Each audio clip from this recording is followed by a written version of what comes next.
오늘 이야기는 히스기야 왕의 이야기입니다.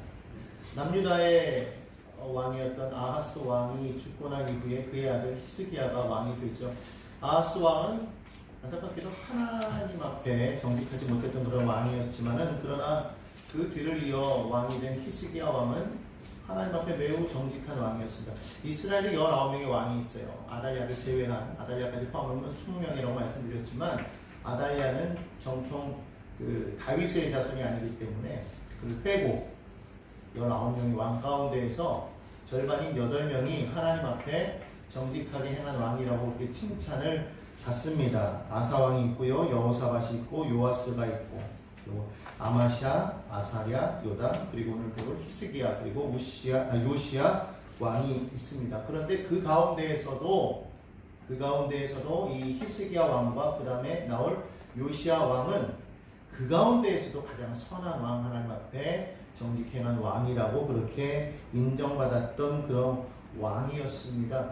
왜 그렇게 되었을까라고 보면 철저하게 하나님을 바라보았던 것도 있겠지만은 그 두 사람만이 유일하게 산당을 제거했다고 성경은 그렇게 묘사를 하고 있어요. 다른 것들은 다른 왕들도 다 그렇게 선한 일을 행하였지만 산당은 제거하지 않았다고 그렇게 말씀드렸지 않습니까? 그런데 히스기야는 산당을 제거했어요. 뿐만 아니라 그곳에 있는 모든 돌기둥들을 부수고 아세라 목상을 찍어버렸다고 성경은 그렇게 말을 하고 있습니다. 더 중요한 것은 우리가 민수기 21장에서 여러분 읽다 보면 거기에 보면 이스라엘 백성들이 길로 인하여서 하나님께서 원망하다가 불뱀에 물려 죽게 된 사건을 아마 기억하실 겁니다.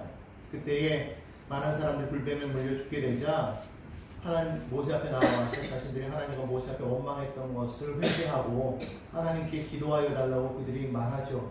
그때 모세가 그 이야기를 듣고 하나님 앞에 기도할 때 하나님께서 모세에게 말씀하십니다. 너는 지금 장대를 만들어서 그곳에 놋뱀을 만들어 메어 달아라. 그리고 사람들에게 말할 때 이 놋뱀을 쳐다보라고 해라. 그러면 살 것이다 라고 말을 합니다. 그때에 많은 사람들이 그 놋뱀을 바라보면서 살게 돼요. 끝까지 안 바라봤다는 사람들 물론 다 죽었겠죠. 근데 아무튼 그 놋뱀, 다시 말하면 그때 하나님께서 말씀하신 세운 그 놋뱀이 그때 당시로 끝난 것이 아니라 그때로부터 시작해서 이 히스기야 왕 때까지 계속해서 이어져 내려오고 있었다는 거예요. 얼마나 정말 무슨 일이 아닐 수가 없죠. 우리가 한 700명가량 그것이 없어지지 않았잖아요. 쉽게 말하면 하나님을 섬긴다고 하면서도 한편으로는 우상이 있었다는 것이죠. 놋뱀이 난 것이 아니라 사실은 하나님께서 고치신 것인데, 그런데 그들은 놋뱀을 마치 신처럼 그렇게 만들어 섬겼다는 것이죠. 그랬을 때 이 히스기야 왕이 놋뱀을 철저하게 깨부숩니다. 그리고는 거기에 이름을 르후스단이다 그렇게 말을 합니다. 그 이름의 내용이 뜻이 뭐냐면은 노쇠 조각이다 이거예요. 왜 그렇게 이름 지었겠어요? 이거 아무것도 아니라는 거예요. 그냥 노쇠 조각이 불과하다는 거예요. 너희가 이것을 지금까지 섬겼다는 것이죠. 아무것도 아닌 것입니다. 자, 이와 같은 충성된 일을 행합니다. 역대기 32장에 보면은요, 이렇게 묘사하고 있어요. 1절에 보니까요, 이 모든 충성된 일을 한 후에 라고 표현하고 있습니다. 하나님 앞에 충성된 일이라고 말하고 있습니다. 이 모든 충성된 일을 한 후에, 이 히스기야가요, 종교 개혁을 일으켰거든요. 무너진 성전을 다시금 세우고, 바알과 아세라상을 없애고, 산당을 제거하고, 그리고 나서 유월절을 다시 하나님 앞에 드렸다는 거예요. 이 모든 일을 행한 후에, 하나님 보실 때 충성된 일을 행한 후에 어떠한 일이 생겼을까요? 하나님이 복을 주셨더라. 물론 성경은 그렇게 말하고 있습니다. 오늘 본문은 성경에도 보면은 18장에 보니까 하나님 앞에 그가 열심히 충성되게 행하였더니 하나님께서 그의 복을 주셨더라 이렇게 말씀하고 있습니다. 그래서 그가 어디로 가든 7절에 보니까 18장 7절에 보니까 이렇게 말합니다. 야훼께서 그와 함께 하심에 그가 어디로 가든지 형통하였더라 라고 그렇게 말합니다. 여기까지 끝나면 얼마나 좋았겠어요. 그렇죠? 우리가 보통 믿는 대로 하나님을 우리가 열심히 믿으면 하나님이 복을 주시는구나 라고 그렇게 생각을 하지요. 그런데 누구처럼 교만하지도 않았습니다. 하나님을 떠나지도 않았어요. 그런데 어떤 일이 생기느냐? 역대하 32장 1절은 계속해서 이렇게 말을 합니다. 그가 충성된 일을 한 후에 아수르 왕 산헤립이 유다에 들어와서 견고한 성읍들을 향하여 진을 치고 쳐서 점령하고자 한지라. 이게 무슨 일이 일어난 겁니까? 하나님 앞에 충성되게 일했는데 그건 교만한 것도 아니에요. 하나님을 열심히 섬겼습니다. 오히려 성경은 뭐라고요? 그는 어떠한 왕들보다도 더 정직히 행한 왕이었다라는 것이죠. 히스기야 열왕기하 18장 5절에 말합니다. 히스기야가 이스라엘 하나님 야훼를 의지하였는데 그의 전후 유다 여러 왕 중에 그러한 자가 없었다라고 그렇게 고백할 정도로 보면 정말 하나님 앞에 충성된 그러한 왕이었음을 알 수가 있지요. 그러면 외세가 침입해서는 안 되는 거 아니겠습니까? 그런데 아수르가 쳐들어왔습니다. 많은 성읍들을 점령했다라고 그렇게 성경은 말씀하고 있습니다. 왜 도대체 이런 일이 일어났을까요? 히스기야 왕은요, 즉위하자마자 그는 이와 같은 종교개혁을 했을 뿐만 아니라 제일 먼저 그는 유다를 강력한 나라로 만들기 위해서 자주국방을 실현하기 위해서 많은 노력을 기울였다는 것이죠. 특히 그때 당시에 이 아수르가 주변에 있는 많은 나라들이 들고 일어나기 시작할 때였어요. 특히 두로와 그리고 바벨론이라는 나라가 드러나서 동쪽에는 바벨론, 서쪽에는 두로가 일어나서 이 아수르를 괴롭히기 시작했다는 것이죠. 그래서 그들을 그들을 진압하기 위해서 당시에 왕으로 즉위했던 이 산헤립이라는 그 왕이 이 유다에 신경 쓸 그런 겨를이 없었다라는 거예요. 그래서 계속해서 그 주변에 있는 나라를 점령하기 위해서 노력하고 있는 그때였기 때문에 당시에 그의 아버지였던 아하스는 친아수르 정책을 폈었죠. 아수르에 딱 달라붙었단 말입니다. 그런데 그거를 딱 끊어버려요. 그리고는 애국과 친해지기 시작을 합니다. 반아수르 친애국 정책을 세웠다라고 말합니다. 열왕기하 18장 7절은 계속해서 이렇게 말을 합니다. 야훼께서 그와 함께 하심에 그가 어디로 가든지 형통하였더라. 저가 아수르 왕을 배반하고 섬기지 아니하였고 라고 그렇게 말합니다. 아수르 왕을 배반하였고 라고 말하지만 사실은 그가 아수르 왕을 배반하고 어디로 붙었느냐? 애굽에 붙었더라 이렇게 말합니다. 이때 이사야가 나타나서 이 히스기야 왕에게 말을 합니다. 왕이시여, 자주국방도 중요하지만 그러나 하나님의 율법을 규정대로 준수하는 그러한 나라로 만들어야 합니다. 또한 나아가서 강대국의 그러한 붙어가는 그런 강대국을 의지하는 그러한 정책을 쓸 것이 아니라 오직 하나님의 경영을 바라보는 그러한 하나님의 세계 경영을 의지하는 그런 왕이 되어야 될 줄로 믿습니다. 그렇게 되어야 합니다라고 말을 합니다. 하지만 히스기야 왕은 그걸 듣지 않죠. 여전히 그는 강대국들을 바라보면서 아수르는 버리고 애국과 붙는 그러한 정책을 세웠다는 겁니다. 만약에 그때에 정말 이사야의 말대로 하나님만을 바라보았다면 어떻게 되었을까요? 어찌됐든 간에 아수르가 이 두로와 바벨론을 진압을 합니다. 당시 바벨론은 아직까지 작은 나라였었기 때문에 아수르의 무력 앞에서 속수무책일 수밖에 없었고 두로 역시도 마찬가지로 그렇게 되었다라는 것입니다. 자, 그럴 때에 이때에 이 아수르의 산헤립이 남유다를 공격해 들어옵니다. 당시에 이 아수르가 남유다를 치기 바로 직전에 호세아 4년에 북이스라엘을 공격했던 것 여러분 지난번에 들어서 알 겁니다. 바로 호세아 왕, 북이스라엘 호세아 왕 7년에 그때 아수르의 이 살마네셀이 쳐들어오지요. 쳐들어와서 아수르를 3년간, 그러니까 북이스라엘의 사마리아 성을 3년간 포위했다고 그렇게 말씀을 드렸죠. 3년간을 열심히 버티다가 결국에는 멸망당했다고 말했습니다. 그때 왕이 누구냐면은 이 살마네셀이 죽고 그의 후계자였던 살몬 2세가 이 북이스라엘을 멸망했어요. 그리고 난 다음에 계속해서 어디로 쳐들어오냐? 남유다로 쳐들어왔다는 것입니다. 남유다로 쳐들어왔을 때에 그때 왕은 산헤립이었어요.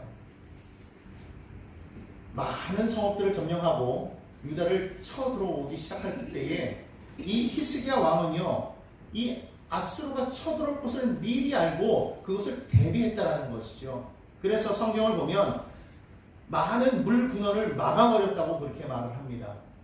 당시에는 물이 상당히 중요한 것이었기 때문에 물 군원을 막아서 아수르 사람들이 쓰지 못하게끔 하고, 오히려 자기들은 수로를 만들어서 이 예루살렘 성 안으로 물이 들어올 수 있도록 그렇게 만반의 준비를 합니다. 성막을 쌓습니다. 그리고 망대를 높이 쌓아서 경계를 합니다. 특별히 다윗성 밀로를 견고하게 하였다고 말하고, 또한 성경에 보니까 무기와 방패를 많이 만들었다고 역대기 32장에 그렇게 묘사하고 있습니다. 그럼에도 불구하고 아수르는 계속해서 이 유다의 성읍들을 점령하고 마침내 예루살렘을 포위하게 됩니다. 그 전까지만 해도 하나님을 의지했던 이 히스기야 왕은 하나님께서 우리를 도우실 거라는 그런 분명한 믿음 안에서 강하게 하나님을 의지하라고 그렇게 백성들을 독려하였지만 역부족이었죠. 예루살렘을 포위한 아수르 앞에 결국 힘을 잃고 무릎을 꿇게 됩니다. 그리고 아수르 왕에게 편지를 씁니다. 마치 자기 아버지 아하스처럼 굴복적인 그런 편지를 써서 왕에게 보냅니다. 그리고 나서는 그에게 원하는 대로 많은 금들을 쌓아서 돌려보냅니다. 그 내용이 열왕기하 18장 14절부터 16절까지 나와 있는 거예요. 다시 한번 본문 말씀을 보겠습니다. 18장 14절로 16절을 보겠습니다. 유다의 왕 히스기야가 라기스로 사람을 보내어 아수르 왕에게 이르되 내가 범죄하였나이다. 나를 떠나 돌아가소서. 왕이 내게 지우시는 것을 내가 당하리이다 하였더니, 똑같이 왕처럼 자기 아버지처럼 지금 편지를 써서 보낸 거예요. 자, 그랬더니 뭐라고 말합니까? 아수르 왕이 곧 은 300달란트와 금 30달란트를 정하여 유다 왕 히스기야에게 내게 한지라.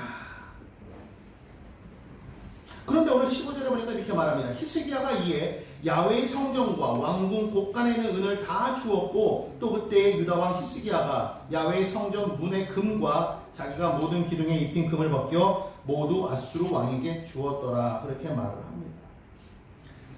다윗 시대 때에 그때에 그 성전을 짓기 위해서 많은 걸 준비하지 않았습니까? 그리고 이를 뒤를 이어서 솔로몬이 성전을 지었을 때에 그 성전 안에는요 엄청난 양의 금과 은이 있었다고 말을 해요. 금의 양이 총 15,000달란트가 넘었다고 그렇게 말을 합니다.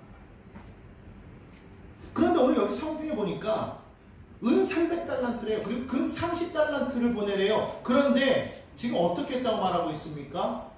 곳간을 탈탈탈 털어서 없으니까 왕궁과 성전에 붙어있는, 벽에 붙어있는 금들을, 금칠한 거 있잖아요. 그거를 긁어가지고 모아서 겨우겨우 마련해가지고 보냈다는 거예요. 지금 남유다의 형편이 어떤지를 기억하시겠습니까? 다윗 시대 때 그렇게, 솔로몬 시대 때 그렇게 강하고 부유했던 그 나라가 지금은요 금 30달란트가 없어가지고 그냥 이렇게 몇기칠한 금칠한 그거를 베껴가지고 그걸 모아서 보냈다는 거예요. 그 정도의 지금 나라가 되었다는 겁니다. 왜 이렇게 되었습니까? 그동안에 있었던 많은 왕들이 그의 아버지 아하스처럼 하나님 앞에 정직하게 하지 못함으로 인해서 결국 그 아버지도 어떻게 했어요? 많은 금은보화를 모아서 아수르 왕에게 보냈었잖아요.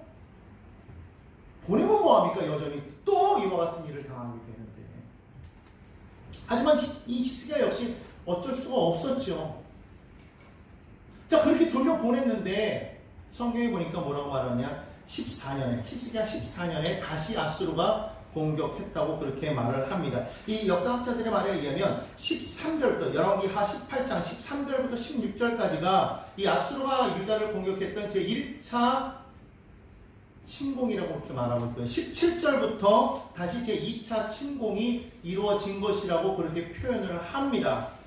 자, 그러니까 이때에 이 남유다를 아수르의 대군대가 다시 한번 쳐들어왔다는 거예요. 그러니까 처음에는 북이스라엘을 치고 남유다까지 내려와서 남유다 더 이상 우리에게 까불지 마. 지금 북이스라엘이 멸망당하는 거 알지? 그리고 겁만 주고 간 거예요. 왜? 그동안에 바벨론과 싸우느라 또 두루와 싸우느라 그리고 북이스라엘을 물리치느라 아람을 다메섹을 물리치느라 힘이 쫙 빠져버린 상태에서 지금 남유다까지 겨우겨우 왔어요. 그리고 나서는 남유다를 딱 눌러버리고는 다시 쉼을 얻기 위해서 힘을 키우기 위해서 다시 돌아갔다는 거예요. 그런 상태에서 이제 완전하게 체력을 회복한 이 아수르가 다시금 남유다를 공격해 들어오기 시작하는 겁니다. 자, 그런데요, 설상가상이라고요, 바로 그러할 때에 안타깝게도 히스기야가 중병에 걸립니다. 20장 1절입니다. 역대하 20장 1절에 보면 그렇게 말씀하고 있습니다. 함께 읽을까요? 시작. 그때 히스기야가 병들어 죽게 되매. 이 그때라는 말은 무슨 말이냐면 바로 이 아수르가 남유다를 다시금 재침공에 들어올 때라고 그렇게 말을 합니다. 아수르의 그 파격적인 그 공세가 얼마나 컸던지 예루살렘을 제외한 모든 성읍들을 다 점령했다고 그렇게 말을 하고 있어요. 더 이상 버틸 수가 없는 그런 상황이 되어버렸습니다. 그런데 그런 국가의 그 운명이 지금 절명에 빠진 그 순간에 왕이 어떻게 되었다고요? 죽을 뻔합니다. 여러분 잘 알다시피 요즘 오늘날에도 지금 국가적인 그런 위기 시기에 대통령이 죽으면 어떻게 되죠? 큰 문제가 생기는 거 아니겠습니까? 한 나라의 지도자가 죽어버리면 그 나라는 패닉 상태에 빠질 수밖에 없어요. 그런데 적군이 지금 쳐들어오고 있단 말이에요. 바로 그런 상황이 지금 이 히스기야의 상황이었다. 병이 들어서 죽을 병에 걸렸습니다. 지금 죽게 되었어요. 그런데 아수르는 쳐들어와서 유다의 모든 성읍들을 다 하나씩 점령해 가고 있다. 더 이상 힘이 없는 그런 상황이 되어버렸다는 겁니다. 그런데다가 더군다나 히스기야에게는 자녀가 없었어요. 자기의 뒤를 이을 후사가 없었다는 말이에요. 하나님의 약속이 끊어질 위기에 처해 있었다는 거예요. 바로 그때에 사네립이 쳐들어와서 유다를 공격하더라. 사네립이 부하 장군이었던 랍사게를 보냅니다. 이 랍사게라는 것은 직분을 말해요. 이 랍사게가 와서 유다 사람들에게 큰 소리로 말합니다. 이 사람은 상당히 달변가였던 것 같아요. 유다 사람들의 마음을 막 흔들어 놓습니다. 그 사람은 여러 나라 말을 할 수 있는 사람이었어요. 그럼에도 불구하고 유다 말로 이 이스라엘 사람들에게 말을 합니다. 너희 유다 사람들아, 우리 왕의 말을 들어라. 너희 왕이 말하는 것을 듣지 말아라. 너희의 신은 결코 우리 왕의 신을 이길 수가 없다. 그러므로 너희 왕이 너에게 뭐라고 말하든지 너희는 그 말을 듣지 말고 오직 우리 왕의 말을 들으라. 너희는 항복해라. 그러지 아니하면 너희 성읍이 완전히 망할 것이다. 강력하게 협박을 합니다. 유다에 있는 많은 신하들이 말을 합니다. 제발 유다 말로 하지 마시고 아람 말로 해주십시오. 백성들이 듣지 못하게 아람 말로 해주십시오. 그런데 랍사게가 말합니다. 아니야. 이건 너희 백성들이 다 들어야 될 문제야. 그러면서 무시하고 계속해서 유다 말로 말하는 거예요. 항복해라. 너희 하나님은 결코 우리 왕을 이길 수가 없다. 그때 히스기야가 많은 백성들에게 말을 합니다. 너희들은 저 말에 응답하지 말아라. 대꾸하지 말아라. 그리고는 히스기야는 하나님 앞에 나아가기 시작합니다. 그리고 하나님 앞에 성전에 올라가서 기도합니다. 그것이 바로 우리가 오늘 읽었던 본문의 말씀입니다. 다시 한번 우리 본문 말씀으로 한번 돌아가 보겠습니다. 한번 읽어볼까요? 19장 14절부터 15절부터 한번 읽어보겠습니다. 시작. 그 앞에서 히스기야가 기도하여 이르되 그릇들 위에 계신 이스라엘 하나님 야훼여, 주는 천하만국의 홀로 하나님이시라. 주께서 천지를 만드셨나이다. 야훼여, 귀를 기울여 들으소서. 야훼여, 눈을 떠서 보시옵소서. 사내립이 살아계신 하나님의 비방으로 보낸 말을 들으시옵소서. 야훼여, 아수르 여러 왕이 과연 여러 민족과 그들의 땅을 황폐하게 하고 또 그들의 신들을 불에 던져 싸우니 이는 그들의 신이 아니요 사람의 손으로 만든 것 곧 나무와 돌뿐이므로 멸하였나이다. 우리 하나님 야훼여 원하건대 이제 우리를 그의 손에서 구원하옵소서. 그리하시면 천하만국이 주 아래가 홀로 하나님이신 줄 알리이다 하니라. 아멘. 여러분 생각해 보십시오. 히스기야가 하나님 앞에 그렇게 충성되게 행하였는데 이런 절대절명의 위기가 왔을 때 여러분 같으면 어떻게 행하시겠습니까? 우리가 하나님 앞에 그렇게 열심히 헌신하고 정말 하나님 앞에 열심히 예배하고 우리의 믿음의 생활을 굳건하게 하였건만 하나님 어찌하여 우리의 삶 가운데 이러한 어려움이 다가옵니까? 왜 하나님 이런 일이 일어나야 할까요? 정말 어떤 왕보다도 하나님 앞에 충성되게 일했음에도 불구하고 왜 이런 문제가 생기게 됩니까? 여러분 그런 말 할 때 있지 않습니까? 때로는 질병에 걸려서 고통당할 때가 있습니다. 때로는 사업이 망할 때가 있어요. 모든 것이 안 됩니다. 하나님 앞에 열심으로 충성하였는데 하나님 앞에 헌신하였는데 왜 이런 일이 다가옵니까? 혹시 그런 말을 하는 사람이 있습니까? 오늘 우리는 하나님을 열심히 믿었음에도 불구하고 어려움이 다가올 때에 그때 우리 믿음을 오늘 바로 세워야 될 줄로 믿습니다. 아멘. 하나님을 열심히 믿어도 안 될 때가 있어요. 그 안 되는 것을 바라보면서 저 사람이 믿음이 없기 때문에 그래.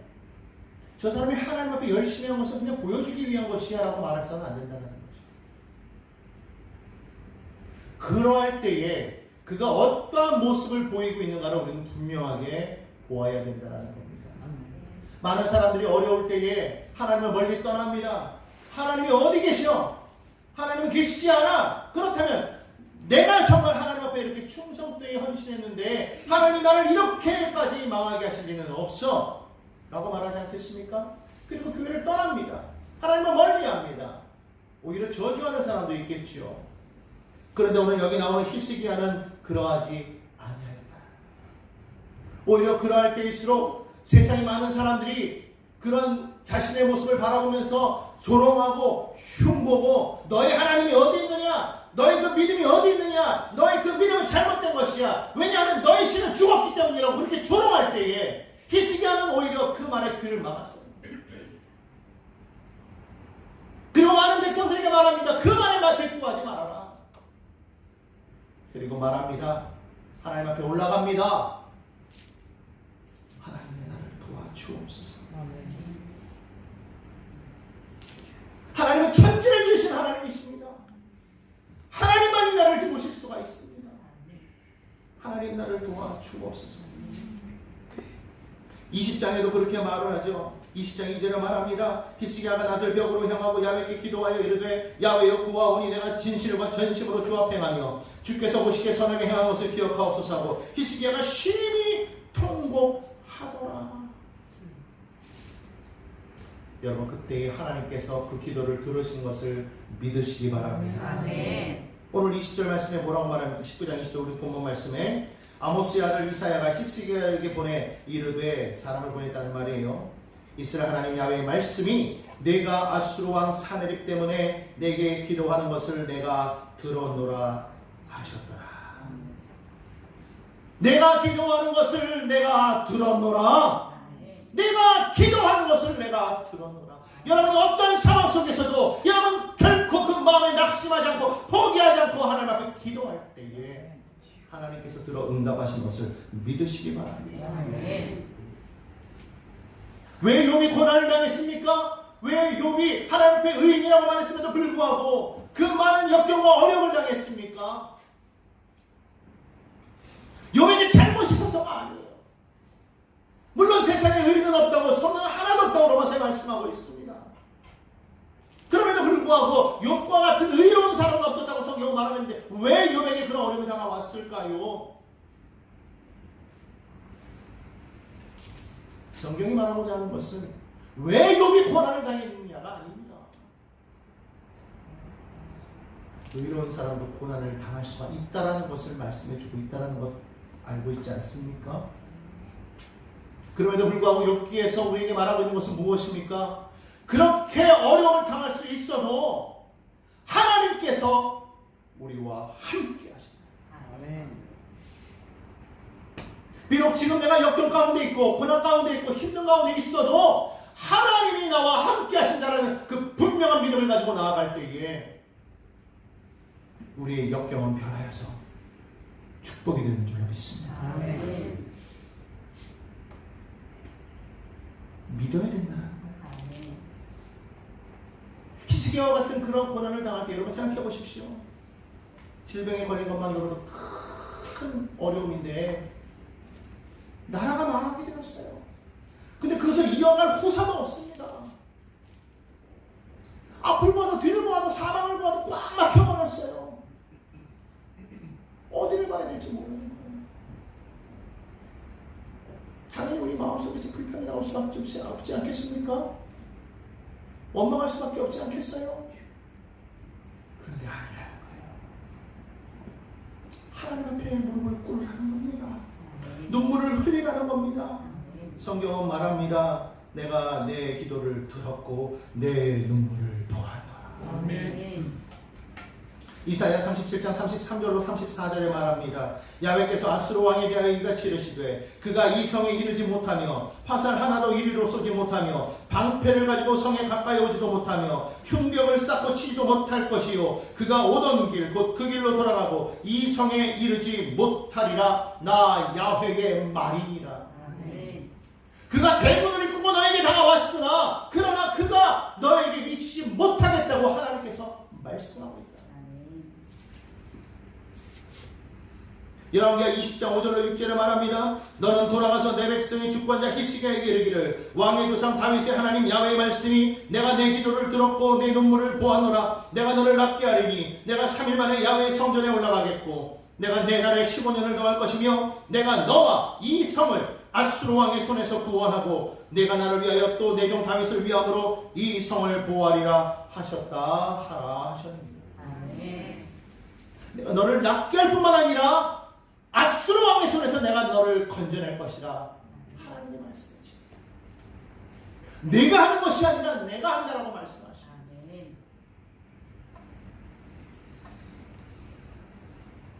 하나님께서 그 증거로 해 시계 그림자의 그 각도가 뒤로 물러나게 하셨어요.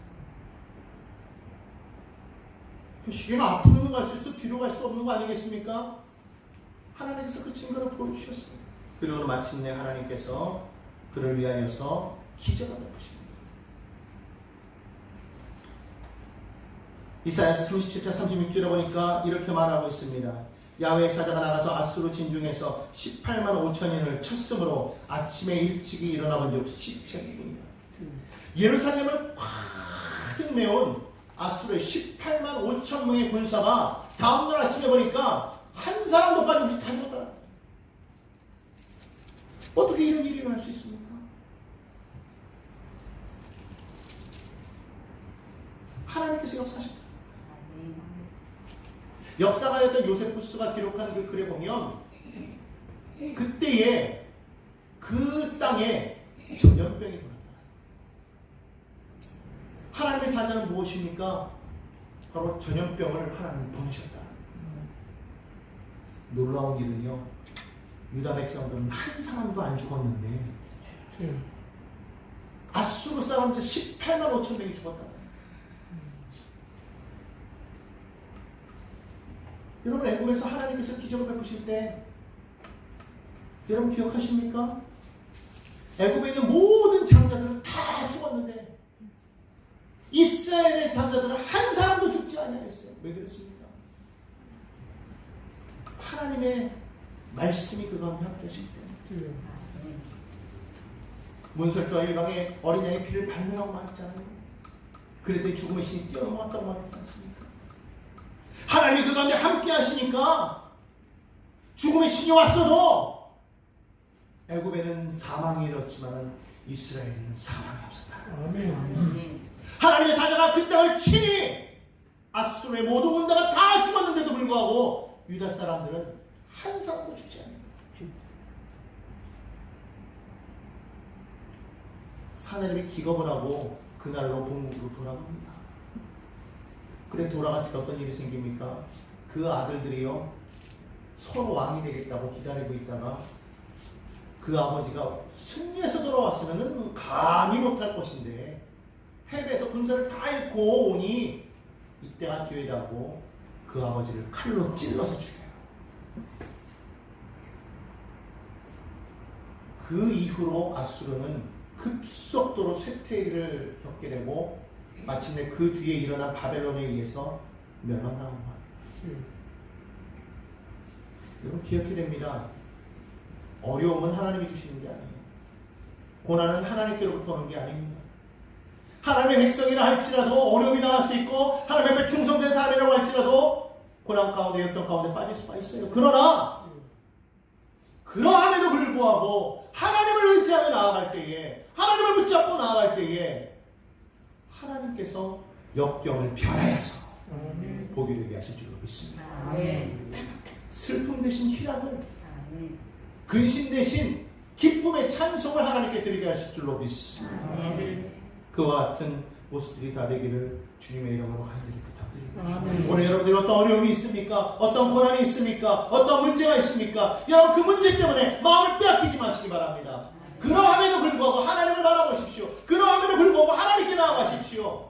히스기야는 문제가 있을 때 오히려 하나님 앞에 나와서 무릎을 꿇었다고 말하고 있습니다. 여러분 고난을 당할 때 마음으로 끙끙대지 말고 머릿속에 복잡하여가지고 막 머리 아프다고 말하지 마시고 문제가 있으면 하나님 앞에 나와 무릎 꿇고 우십시오. 하나님 앞에 말씀하시기 바랍니다. 하나님은 들으신다. 아멘. 들으시기만 하는 것이 아니라 듣고 응답하시는 하나님이시다. 아멘. 우리 여러분의 어떤 문제가 있습니까? 어떤 어려움이 있습니까? 사람은 할 수 없으되 하나님은 하실 수 있음을 여러분 믿으시기를 바랍니다. 아멘. 그 안에서 하나님의 기적을 체험하고 하나님이 나와 함께 하심을 믿고 날마다 믿음으로 살아감으로 이 땅을 살아가는 동안에 하나님의 나라를 체험하는 복된 성도 여러분 모두가 되시기를 예수님의 이름으로 간절히 부탁드립니다. 아멘. 기도하십니다.